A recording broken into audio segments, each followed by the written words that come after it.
안녕하십니까, 박사호입니다. 우리를 괴롭히고 압박하고 노예화하려는 외국 세력은 14억이 피와 살로 쌓은 강철 장성에 머리가 깨져 피가 날 것이라고 시진핑이 7월 1일 협박하는 장면입니다.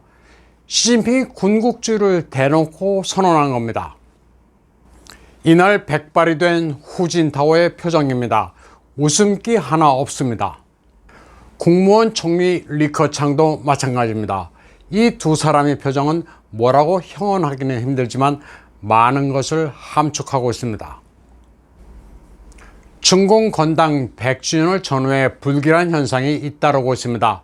6월 말과 7월 초에 온갖 기상이변이 발생하고 있습니다. 7월 1일 시진핑이 천안문 성루에서 연설할 때는 갑자기 비가 쏟아졌고 7월 3일 칭하이성 깡차현에서는 폭설이 내렸습니다. 중공 100주년 전날인 6월 30일 허난성 신샹에서도 대설이 내렸습니다. 6월 눈은 중국 문화권에서 원한 때문이라고 합니다. 좋은 징조는 아니기 때문에 관영 매체에서는 언급 자체가 없습니다. 허난성 신샹은 역대 중국 역사에 결정적인 영향을 미친 전쟁이 발생한 곳입니다. 은나라가 한나라를 멸한 명조지전, 주무왕이 은나라를 멸했다는 목야지전, 조광윤이 후주를 찬탈하고 송을 세운 계기가 된 진교병변이 모두 신샹에서 일어났습니다. 특히 진교병변은 송태조 조광윤의 궁정 쿠데타입니다. 5대 10국 시대 후주의 절도사였던 조광윤은 외침을 격퇴한다는 명분으로 군대를 출동시켰다가 병변을 일으켜 송조를 세웁니다. 진교 병변 당시 북한과 거란의 군대는 연합해서 후주를 공격했습니다. 그때 공격받은 곳 가운데는 허베이성 정딩현이 포함되어 있습니다. 정딩현은 공교롭게도 시진핑의 연고지이기도 합니다. 80년대 시진핑은 이곳에서 3년을 근무했는데 그 과정은 연속극으로도 제작됐습니다. 2019년 중앙당교는 정딩햇의 시진핑이라는 책도 냈습니다. 중화권 평론가 스타오는 시진핑이 진교병변 때 후주처럼 궁정정변에 멸망할 징조라고 이야기합니다. 물론 이상기후, 역사로 현재 정치를 해석하는 게 맞을 수도 틀릴 수도 있습니다. 하지만 이는 민심을 반영하고 있습니다. 예언이나 저주가 아니라 서구와는 다른 중국식 정치 해석입니다. 중화권에서는 늘 과거 역사를 들어 현재를 해석하는 경향이 아주 강합니다. 중공의 멸망을 바라는 이들은 시진핑 주변에 조광윤이 누굴까 궁금해하고 있습니다. 7월 3일 중공 외사 판사처 주임 양재천은 발표한 글에서 모든 외교 공로를 시진핑에게 돌렸습니다. 시진핑이 몸소 지휘한 덕분이라는 표현을 사용했습니다. 중공의 전당 외교에 경악한 전 세계가 중공에 대한 압박을 고조시키고 있는 가운데 나온 양재치의 발언은 시진핑에게 아부하는 것 같지만 다른 관점에서 보면 고단수로 시진핑에게 책임을 돌리는 겁니다. 전당 외교라는 것이 모두 시진핑의 지시에 따른 것으로 양재치 자신이 스스로 판단해 행한 게 아니라는 것으로 해석됩니다. 상하이방 장저민파 매체인 또웨이에 따르면 양재천은 발표한 글에서 시진핑을 32차례 언급했습니다. 양재천은 그래서 시진핑 총서기가 발전과 안전이란 두 개의 대세를 잘 대비하고 준비하라고 요구했다. 최악의 환경에서 어떻게 해야 하는지와 위기의식을 높이고 투쟁 정신을 발휘하라고 요구했다. 이 같은 문제에서 우리는 입장을 견결히 정하고 기치를 선명하게 해서 투쟁을 두려워하지 않고 잘해야 한다고 요구했다고 말했습니다. 양재천은 공산당 18대 1의 대외 공작의 역사적 창조적 성취는 근본적으로 시진핑이 친히 지휘한 덕분이라고 강조했습니다. 양재치의 이런 발언을 모두 그냥 지나치기 쉬운 시점에 장저민파 매체가 이를 부각한 것은 의미가 있습니다. 당랑 뒤에는 매미가 있고 매미 뒤에는 참새가 있다는 성어처럼 중공 권력 투쟁의 구도와 그 수법은 아주 미묘합니다. 7월 3일 천탕관이라는 트위터 계정에 오른 포스팅이 중화권에서 큰 화제가 되고 있습니다.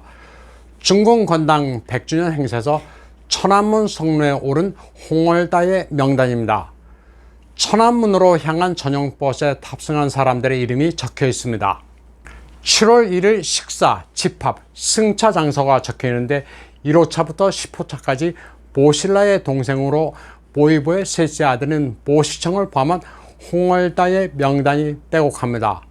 천탕관이라는 트위터 계정은 보신라의 가문까지 모두 왔다. 이들이야말로 짜오자렌이다. 이민은 그리의 구리 울타리, 철벽에 불과하다고 적었습니다. 여기서 짜오자렌이란 단어는 노신의 광인일기, 아큐 정전에서 유래한 표현입니다. 봉건 사회에서 바로 올려다 볼 수 없는 귀족이란 의미입니다. 베이징의 전 언론인 가오위도 트위터에서 건당 100주년에 건국 초기의 스후 량가오 이상 그리고 55명의 상장 이상 가족들을 대표해 한 명씩 동쪽 스탠드에 올랐다고 말했습니다. 스후 량가오에서 스후는 국가부주석, 전인대 상무위원회 부위원장, 국무원 부총리, 정협부주석, 량가오는 최고인민법원장, 최고인민검찰원장을 의미합니다.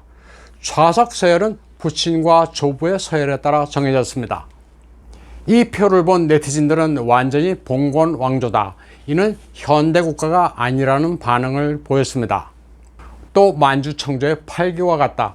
어디 현대국가의 냄새가 나느냐고도 했습니다. 1호차부터 10호차 가운데 유독 1호차만 1인당 1명씩 시중 드는 사람이 배정됐다고도 했습니다. 1호차에는 모택동의 딸, 주은래의 진려, 유소기의 딸, 주덕의 손자, 덩샤오핑의 딸, 천윤의 딸이 탑승했습니다.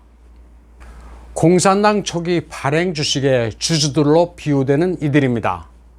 중공은 세습귀족의 나라입니다. 천안문 동쪽 스탠드에 오른 이들은 소위 짜오자렌입니다.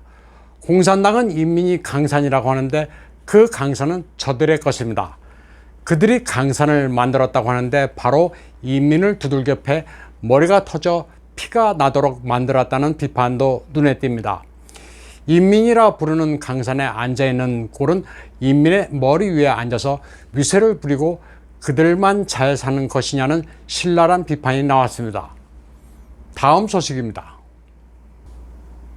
광동성 광저우시 판위 환안의 삐구유엔 컨트리 가든 아파트 주민들이 관리사무실에 항의하고 있습니다. 삐구유엔은 말레이시아에도 진출한 중공에서 가장 고급 브랜드 아파트입니다. 주민들이 항의하는 이유는 시체가 며칠 동안 부패한 물을 식수로 마셨기 때문입니다. 관리 직원 한 명이 작업을 하다 식수 젖수에 빠져 익사했는데 관리사무소가 이런 사실을 숨기는 바람에 수백 명이 분노했습니다. 다음 소식입니다. 6월 30일부터 7월 초 광성, 구일린, 류저우, 허츠, 라이빈 등은 엄청난 폭우가 쏟아졌습니다. 2020년에 한 차례 물로 재앙을 겪은 곳인데 올해는 건당 기념일의 즈음에 초토화됐습니다. 산간의 가옥은 산사태에 무너졌고 지대가 낮은 지역은 온 동네가 물에 잠겼습니다. 그런데 7월 3일 중공관영 CCTV는 홍수로 난리가 난 광시 지역의 폭포를 좀처럼 보기 힘든 황금 폭포라고 극찬했습니다. 그런데 이 장면은 화면 처리를 거쳐 누런색의 진흙탕물을 황금색으로 바꾼 거였습니다. 중공 사람들은 수백만 명의 이재민이 발생한 마당에 관영 매체가 재난을 가지고 장난을 치고 있다고 거세게 비판하고 있습니다. 오늘 방송은 여기까지 하겠습니다. 시청해주신 여러분 감사합니다.